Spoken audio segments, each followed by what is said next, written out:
In this episode, we will put the spotlight on the most important person in the educative process, the very reason why we are teachers, and the reason for our being as licensed professional teachers. So whether you want to just pass the board exam and understand the domain of the PPST referred to as the diversity of learners or the diverse learners, we will also attempt to increase your readiness to be the best teacher you can be. So you better watch this. But if you have not subscribed to this channel yet, and if you have not turned on the notification bell, you probably will miss and will lose the chance to learn from the next videos that we will create. Now let's get this on. Let's talk about the diverse learners.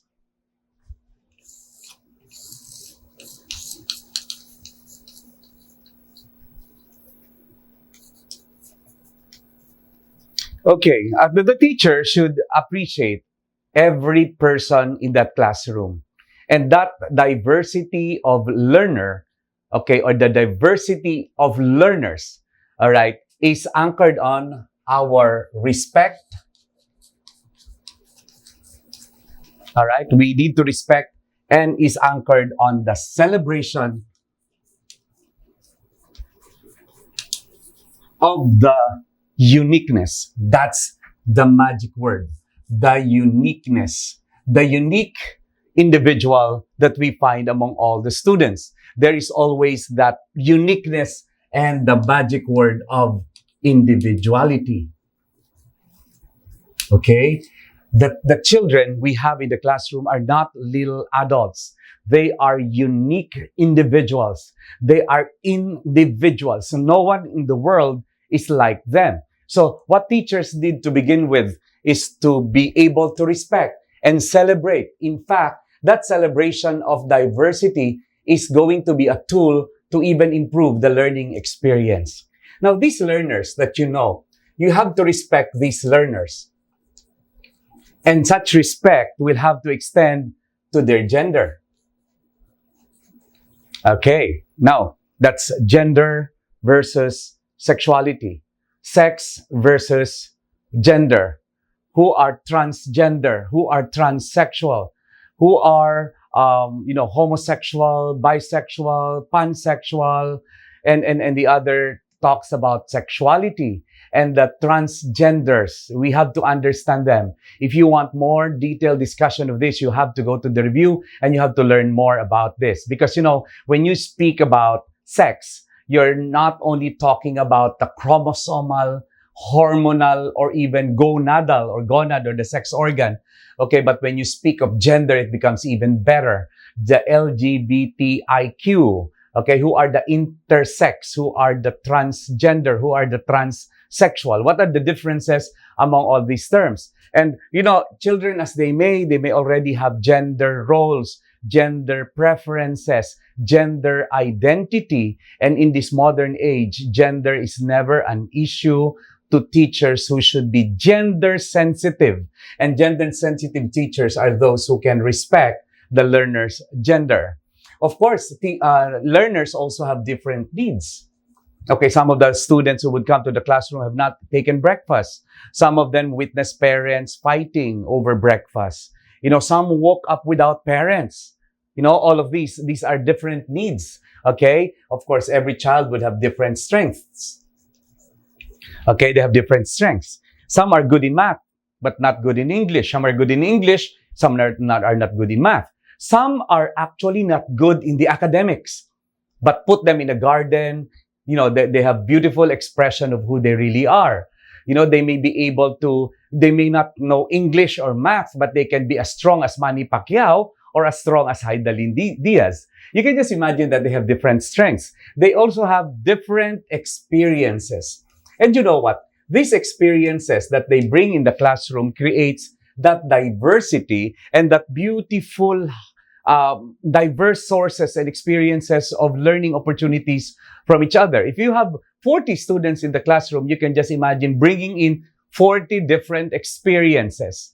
And that's something we have to respect and celebrate as teachers. And these are in the areas of their demographics. But come to think of it, some students will come to you speaking different languages. They may have different spoken language. They have different mother tongue. Okay, some of them will bring in different culture. Okay, different cultural orientation, different cultural backgrounds. Of course, say social economics. Okay, if you happen to be even in the most expensive private school, you wouldn't be surprised that there are poor scholars in that room who may come from the lower socioeconomic status but can bring in different experiences, strength, and we, of course, demonstrate different levels of needs. And of course, lastly, they may have to bring in their unique religious orientation or faith, ability to express that faith. Now, it's not for the teacher to what do you call this, to impose upon these children her own faith or her own religion. That's going to be wrong, and that's going to be very dangerous. There are legal implications for that. Of course, an important element of that uniqueness, of that diversity, is that some students may be indigenous people. Okay, I grew up in a province called Oriental Mindoro, and I had classmates who are Mangyans. And these Mangyans, believe me, are very good sources of information, good sources of experiences, and their uniqueness and their unique experiences as Mangyans brought in our classroom a wonderful, authentic discussion from themselves as primary source of this diversity. And at the higher level, a child may be able to bring in a different, a different level of giftedness. Some may come to you with disabilities, which I refuse to call disabled, because I call them differently abled. Because a blind may not be able to have the sight, but they have the vision of the great future they can have. A blind may not have the sight, but they have ultra-sensitive hearing and feeling. And that's why I don't want to call them disabled. I just call them differently abled. You know, a child who may not be able to walk would definitely have a very strong upper limbs. And that's the unique, diverse element of that child brought in the very diverse classroom where you can capitalize and learn from. And of course, they have different talents. It will always be a bad idea to compare the singers to the sports people, to the dancers, to the writers, to the painters. And of course, later on, we'll talk about the multiple intelligences. All right. So in summary on this part, we'll talk about the learners being different in their choices, in their preferences and identity in terms of gender. They come in with different needs, strengths, and experiences. They speak different mother tongue, different languages, bringing in culture and socioeconomic status that need not be the same. Differences in the way they express their faith and their religion and the rituals of it. Some would best come from the indigenous communities they're coming from.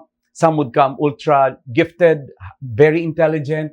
Some would have disabilities that you call, and of course, talents. Now, related to this, we need to celebrate that element of diversity in terms of what we understood as IQ.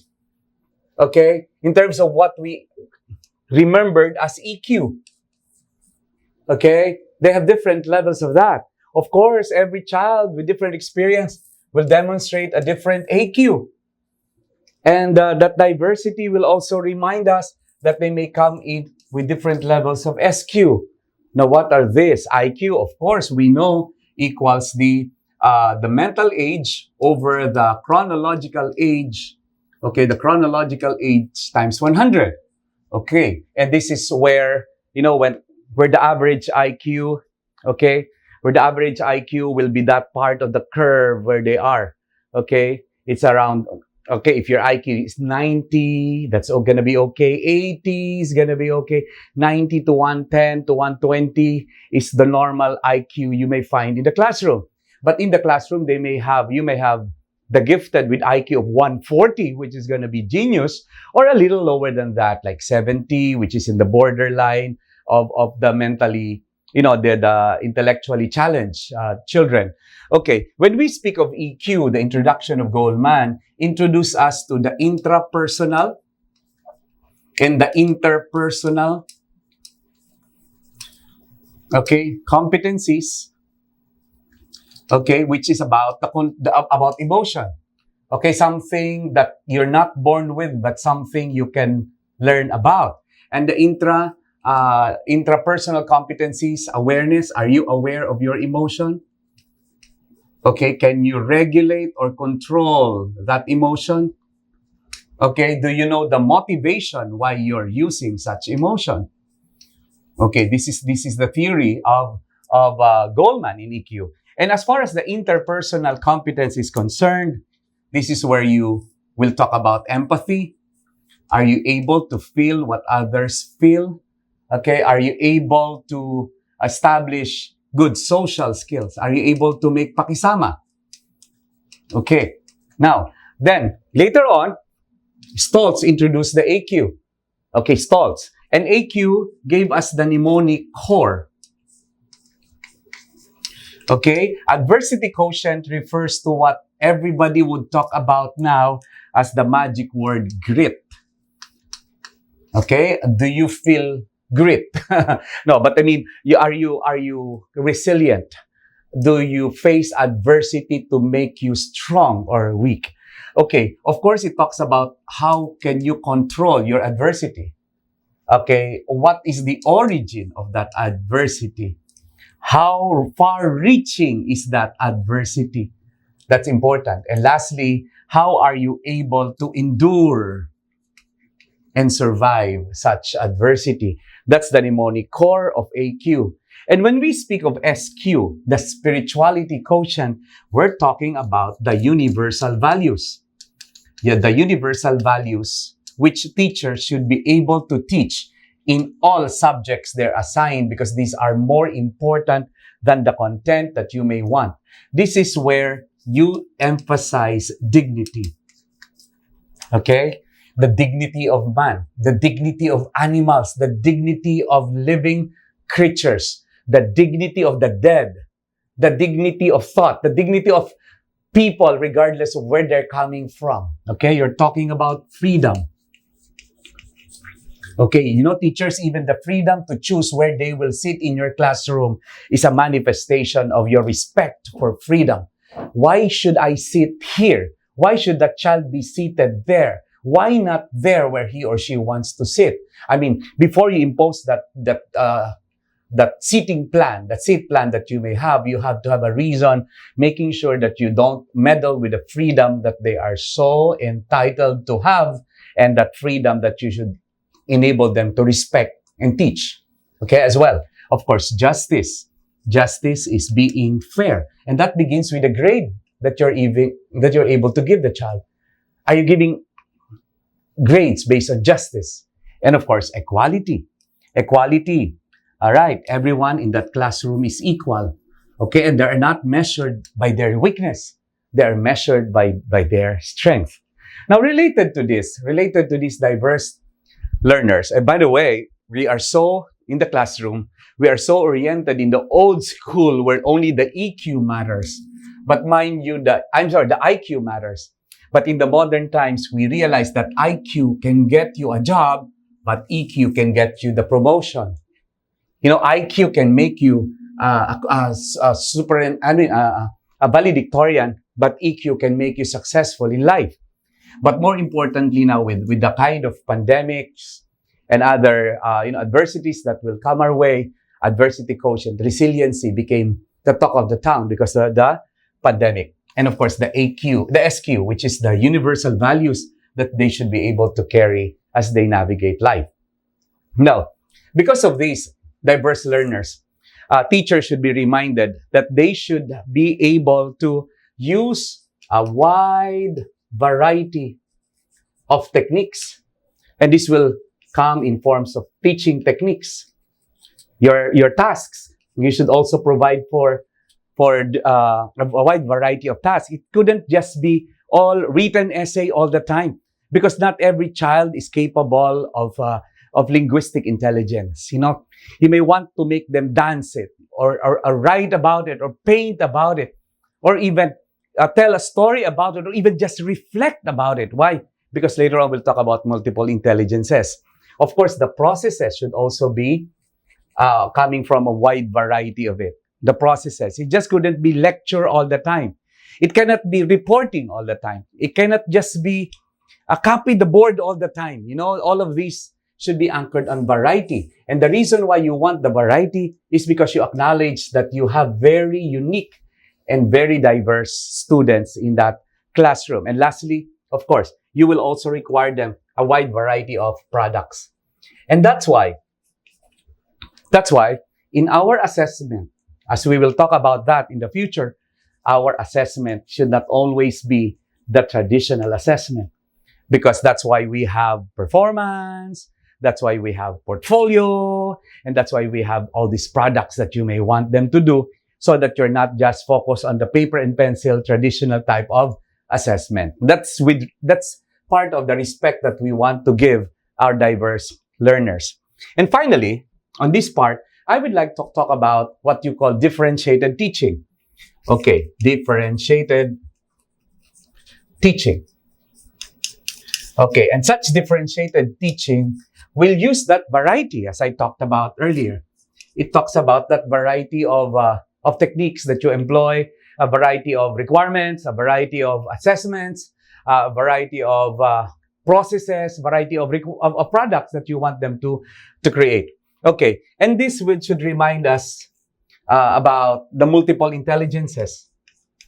You know, the multiple intelligences, the Gardner's theory, you know, that not everyone is linguistic, some are mathematical and logical, some are spatial, some may not be good in math, may not be good in communication, but they're good with drawing. You know, some are kinesthetic, malilikot, they just want to move around. Some just want to be alone and do introspection. Some are natural, sociable beings, interpersonal. Some just would like to reflect the reason for being, very existential, and so on. Some I would like to put it in a song that's very musical. Okay, the multiple intelligences. This is where we should also be reminded of the learning styles. Okay, there are different learning styles. You know, not everyone would like to watch a video. Not everyone would like to listen to lectures. Others would like to read it from books. Others would like to touch it. Others would like to rewrite it. Not even the time of the day. Some would like to study in the morning. Some would like to study in the evening. Some would like to study together. Some would like to study alone. So that's respect for learning styles. And lastly, of course, don't forget that there should be cooperative learning. Cooperative learning. Okay? And in cooperative learning, you should be able to match. You should use a wide variety of learning and teaching style so that you are able to match. At one point, you match a portion of your class who love that style. But you should be able to, you match, you stretch. Why? Because as you impose a new way of learning, those who are not comfortable with it are stretched to it. So it's match, stretch, and celebrate. And what do they learn in the end? They learn that experience of diversity. They need to deal with the indigenous people, with people in the other, with other gender preferences. You know, they will be able to talk to those who speak different mother tongues, those who come from different culture, those who come from different strata of the society, from different faith. Like the Christian will benefit a lot when they talk to the Muslims, to the Buddhists, and to the other members of the other religious sectors. And because of this, the end in mind of all of this, what we really want in this, in respecting the multiple intelligences, the learning styles, and the cooperative learning, is this will be very encouraging. We will encourage children to be what? To be successful. That's what we want them to experience, to be successful. And this success is not in a classroom setting. This success is in the changing world. Okay? Because, you know, the world will be different by the time they get out there and experience it and use what they learn. Mind you, what we teach in the classroom may end up to be obsolete already by the time they go to the workplace.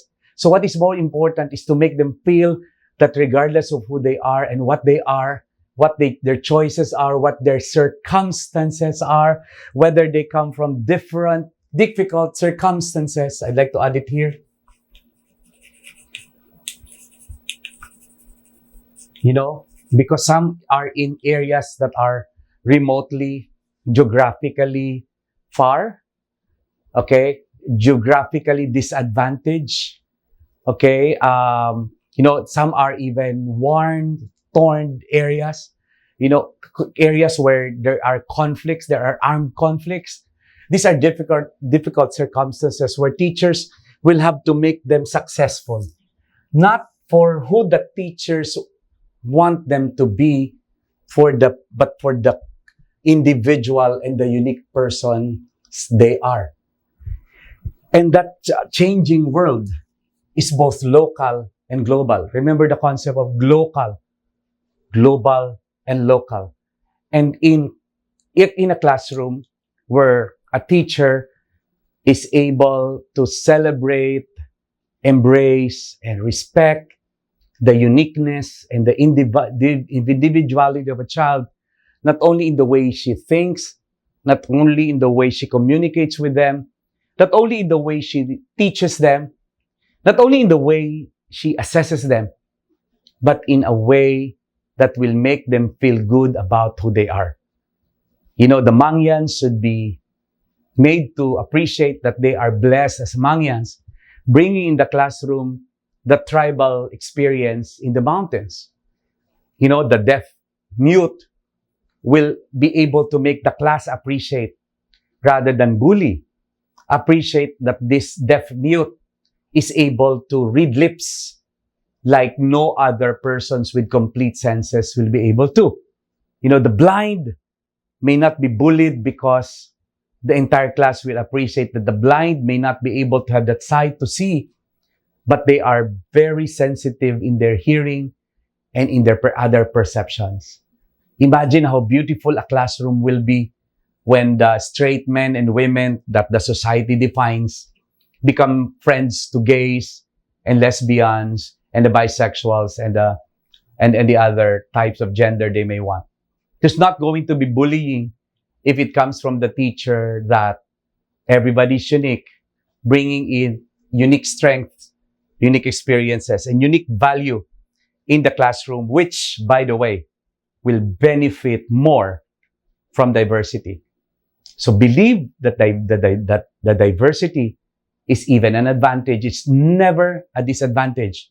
Because just like a beautiful bouquet of flowers or a beautiful garden, there should be different colors, different heights.